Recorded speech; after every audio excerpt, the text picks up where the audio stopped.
Good evening and welcome to Beyond Focus. I'm your host, Kay, and this evening I have a wonderful young lady that we're going to speak to today. Her name is Sagine Pierre, and she's here to tell us all about her business and what she does. I'll just say, in the world of fashion. We'll be back with Beyond Focus TV and my special guest this evening, Sage Pierre.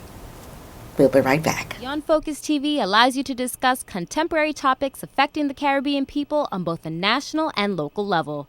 The show features informed guests who offer insight, debate, and evaluate various issues. Beyond Focus TV builds on the station's mission to provide useful information to the Caribbean people in New York and abroad.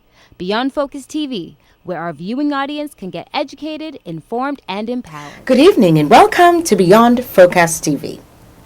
As I said, I'm going to have a wonderful young lady in the studio with me this evening. Her name is Sage Pierre. She is a designer and an owner for a boutique. She's here to tell us all about herself and the world of fashion. Sagine, welcome to Beyond Focus TV. Thank you so much for having me. It's a pleasure. And let me just start off by saying congratulations on your business. How long have you been in business? Oh, thank you. It's going to be 3 years in April. Nice. So we are super, super thrilled. Most businesses don't even last the first year. And to be able to push through 3 years, and I believe we are in good shape. Yeah. It's really just a blessing. All right, wonderful. I understand that. I've worked in the world of finance, and I always say it takes 5 years to get over the hump. So for 3 years, you're heading on. Yep. Congratulations to you. And tell us about the business, what kind of business it is, and what are you doing out there? I know it's fashion, as you can see. It's all fashion for her right now. So tell us a little bit about what the business is. Yeah, so we have a gorgeous boutique named Sage Angie. I have two ridiculously cute girls. One is Kayla Sage. The other one is Angelina. Okay. So that's how, and I'm Sagine. So when you merge the two of us, or the three of us, so that's how we got the Sage and Angie boutique. We are in West Hampstead on Long Island at 235 Nassau Boulevard. We carry gorgeous dresses, tops, skirts, accessories, and we focus on making people feel their best. Very nice. So you got this name from the girls. Yes. And then that's what the name of the store is named after your children. Yes. How interesting. Yes. And cute. My daughter's name is Kayla too. Oh, neat. You said Kayla, so yes.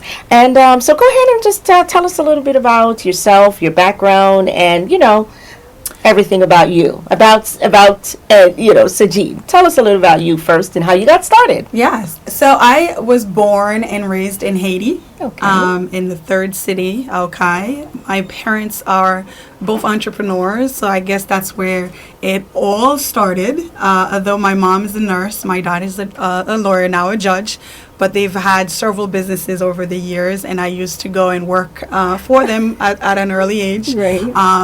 So that is how I really got started with the excitement of owning a business. Yeah. When you've seen it display and you've seen it done, I think you kind of sort of like want to follow that footstep. I moved to this country about 20 years ago, and I was going to college, and I decided that I was going to take a part-time job in a retail store, and 3 months later I got recruited because I was so good at it. Somebody came in like a secret shopper, one of those secret shoppers that came in, and she somehow studied my behavior and my everything that I was doing. Right then I was a sales associate, but the way you do everything, anything, whether you're a sales associate or a manager, it really can take you a long way. And when she sat there and looked at me and the way that I was interacting with the customers, she decided that she was going to offer me a supervisor position where I literally double what I was making as a sales associate to go work for a different company. So there I moved to Kohl's, and I worked for small doors and big doors. My last the last company I worked for was Lord & Taylor, and I worked there for 11 years. I was very good at what I did, what I do, and at one point I was a stellar ASM, which means the best of the entire company. Wow. then I said, if I could do it for them, why not do it for myself, myself? right? And besides, every time that I would select something to wear or put things together, people would always stop and ask me, oh my God, where do you get it? Yeah. How can I get it? So I was like, well, maybe I should pre-select some stuff and build a website. And when they ask me, where do you get this top that I'm wearing? I can tell them, well, go to www.sageandangie and get it. Nice. So that's how the company really was born, with a lot of guts and sort of like I took the leap of faith and decided that I was going to go for it. Was it easy? No, but certainly it was one of the hardest things that I had to do, but also it's very rewarding. Right. So when they went to the website, these are things that you designed. The things that I would select, because it's very hard to find pieces that are different. Right. Because what happens in the fashion industry, people want to play it safe. Because if you don't play it safe, you may end up with, as a designer, if you have 500 pieces produced that the customer does not connect with, then you are out of luck. So a lot of designers play it safe and design things that has been done or that is basic. That's why you'll always find black pants and you're like, oh gosh, everything that I see here look the same in my closet, because the designers are not willing to go push the envelope a little bit to risk the fact that they may not be able to sell it. Right. Because if you don't sell it, at the end of the day, regardless if you love the design, if it's different, if it's unique, all of the above, the bottom line, you're in a business, you want to be able to sell that piece. But I didn't mind taking chances as far as like buying the stuff for myself. And even sometimes when people are like, oh my God, I love your top, where can I get it?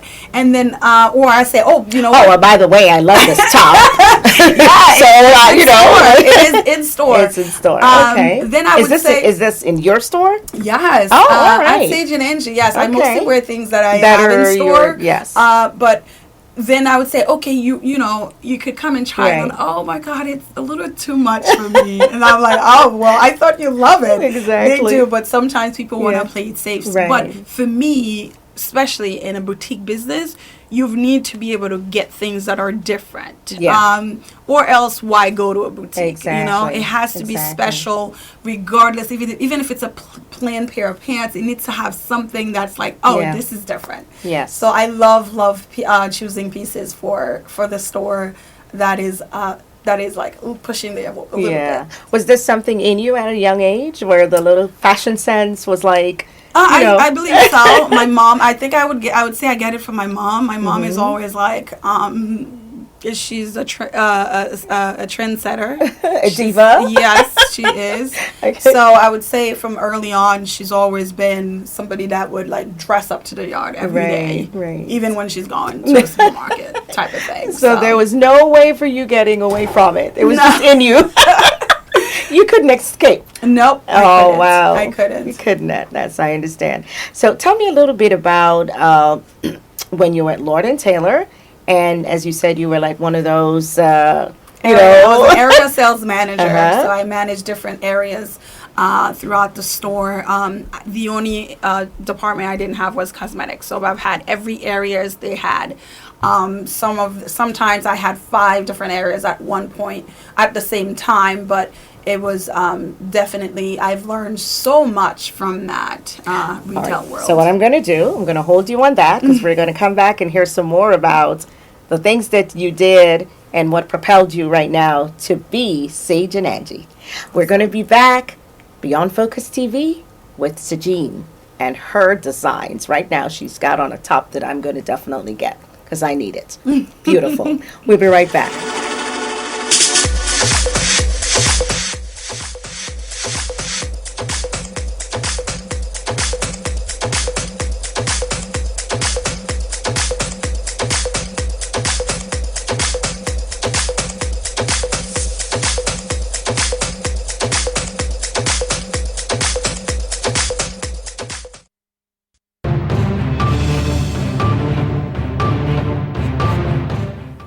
We're back with my special guest, Sagine Pierre, the designer and the owner for Sage and Angie Boutique that's in Long Island.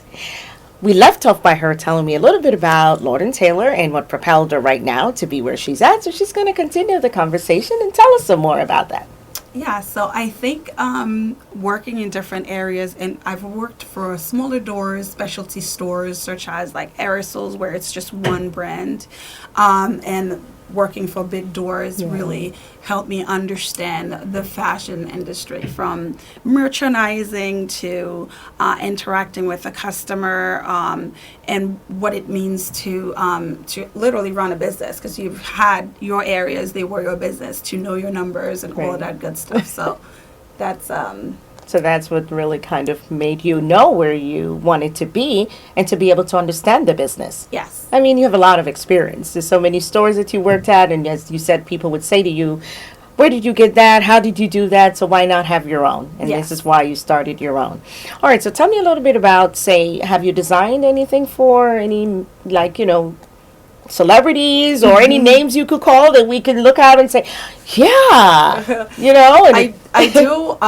Well, the last, or the one that probably most people would know, I designed the national costume for Miss Universe Haiti 2016. Oh, nice. I believe. So the idea behind the costume is we were trying to show that currently the workforce in Haiti, 60% of it is women, which is the other way mostly around the world. Yeah. So I wanted to sort of like show that the Haitian women carry the island on their back, and that is actually true. So we designed the map, 3D map of the island of Haiti in the back of her dress. It was such a wonderful experience. Cosmopolitan chose it as one of their best costumes. Oh, that's nice. But obviously, they don't give you credit. Oh, that would means that of it would course. endorse you. But Right. that is one of the Pride project that I've worked on.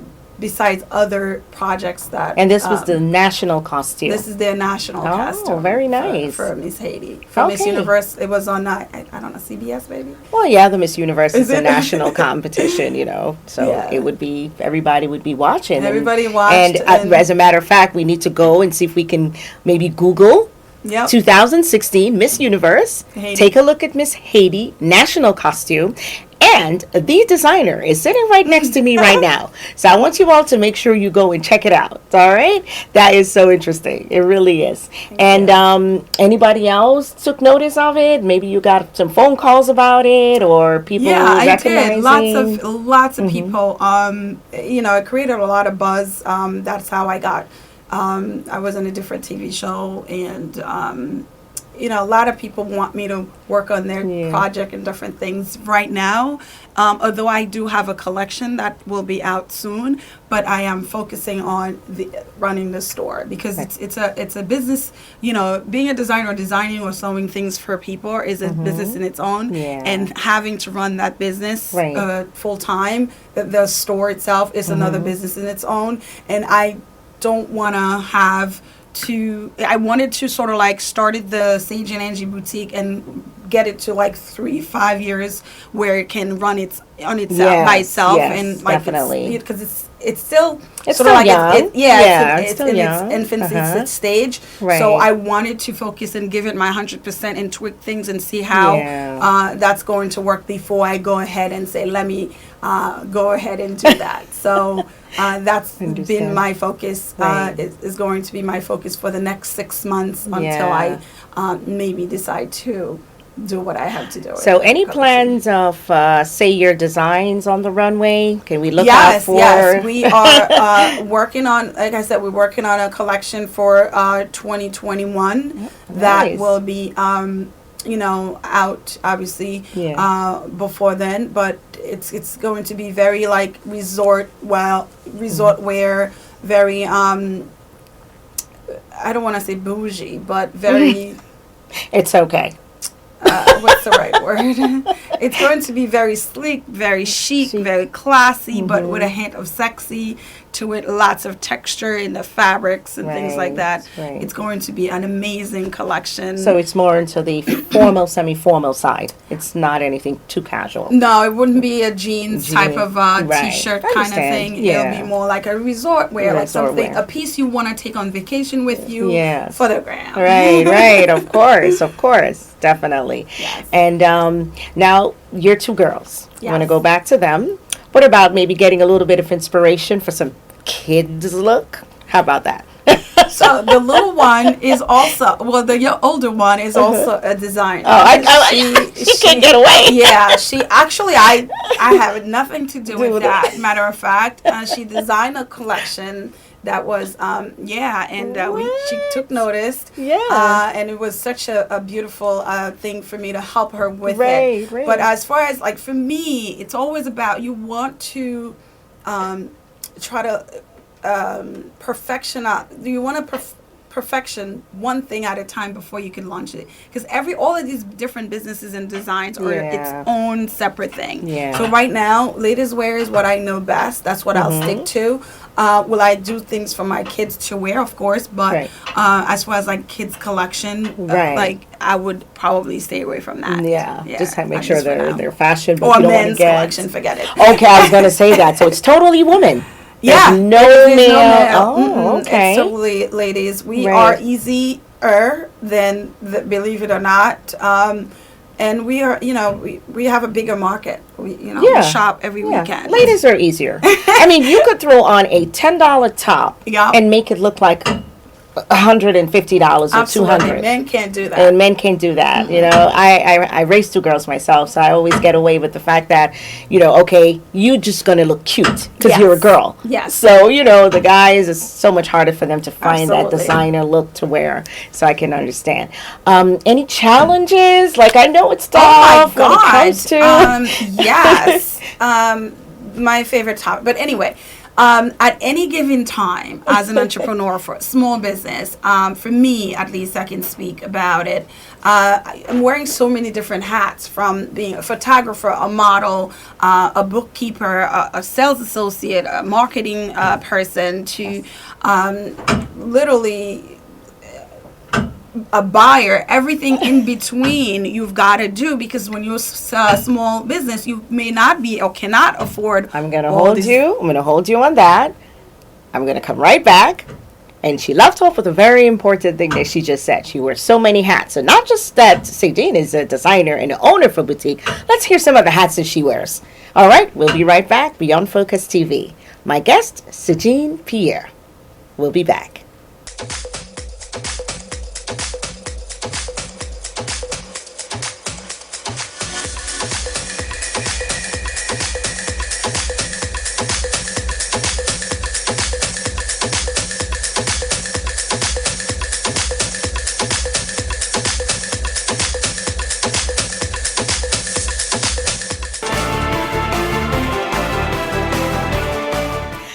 We're back on Beyond Focus TV. My guest, Sagine Pierre, and we left off with her telling us about how many hats she wears. Let's see how many hats Sagine has been wearing or has worn. Sagine, we left off with you wearing so many hats. That means you have done so many different things. Let's hear some of the hats that you've been wearing.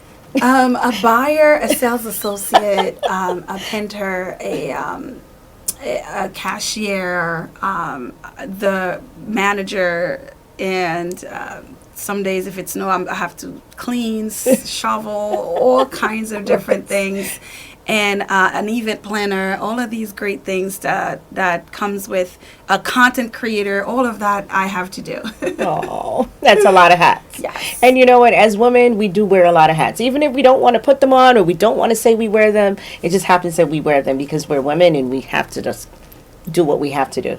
We're moms, Of course. Moms, on top of that, mom and wife, and that's the easier part. That's the easier part. So I want to know a little bit about when you thought about the designs and you would sit there and say, okay, I want to do something different. And do you look at, I know you watch a lot of fashion shows. I'm assuming you do. Where do you get some of the inspiration? Like, magazines, fashion shows? What are some of the?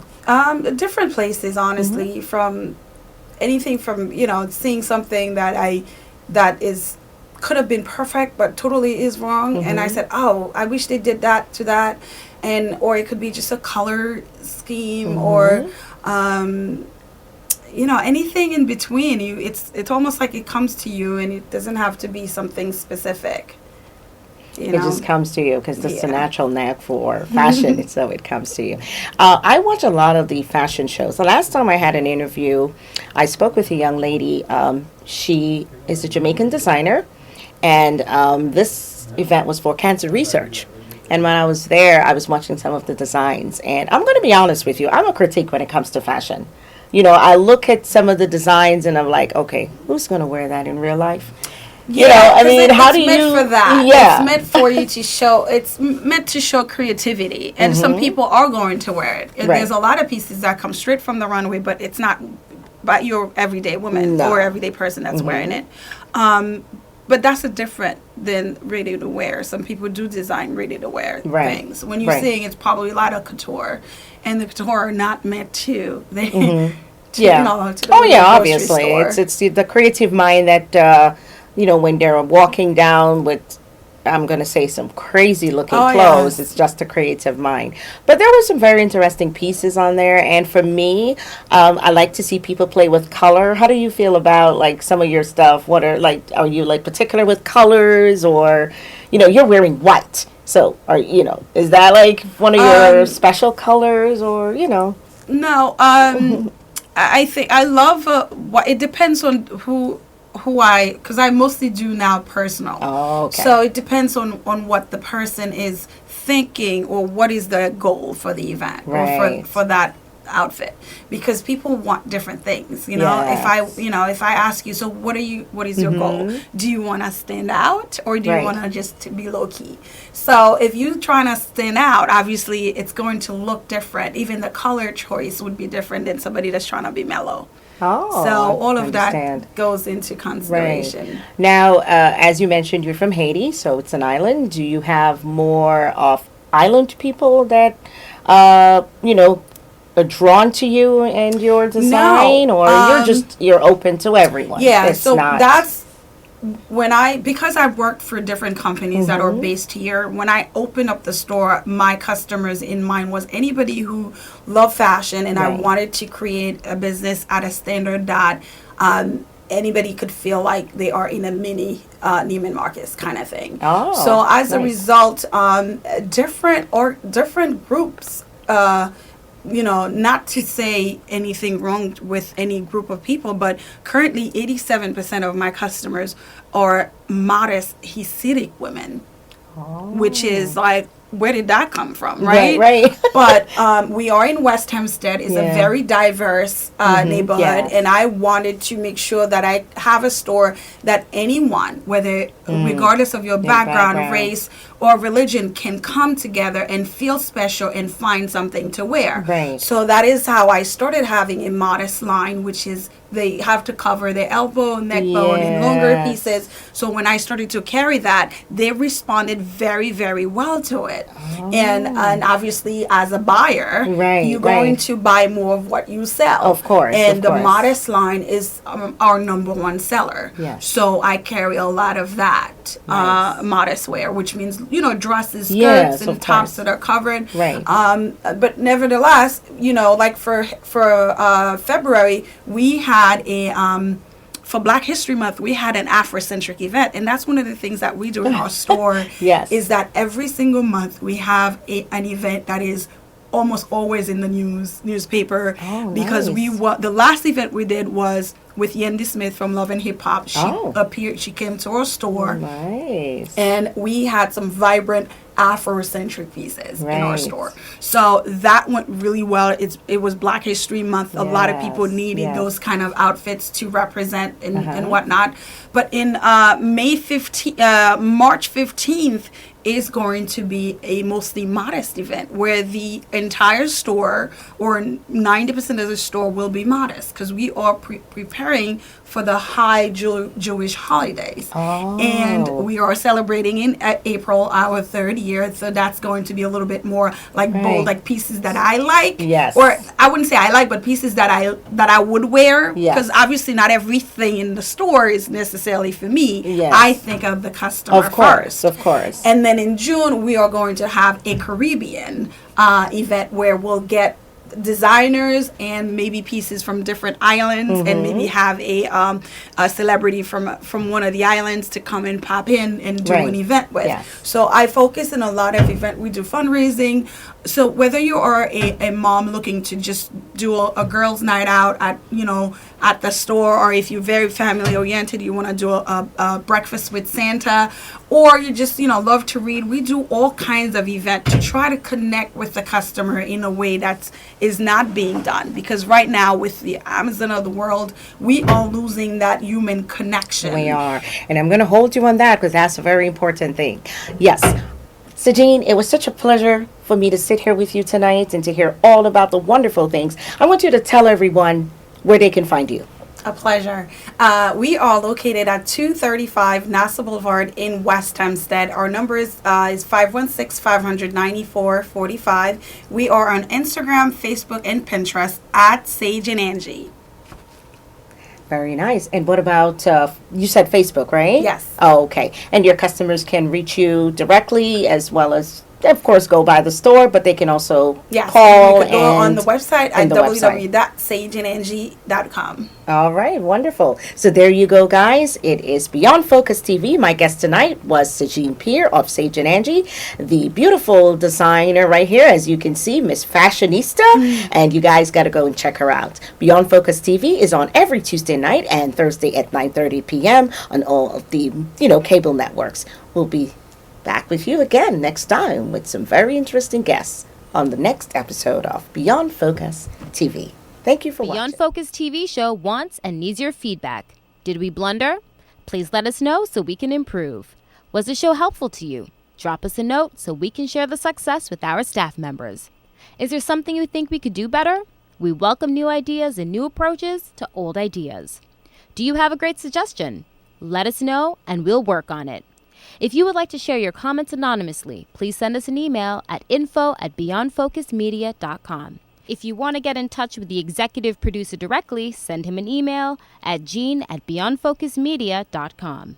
We really look forward to hearing from you.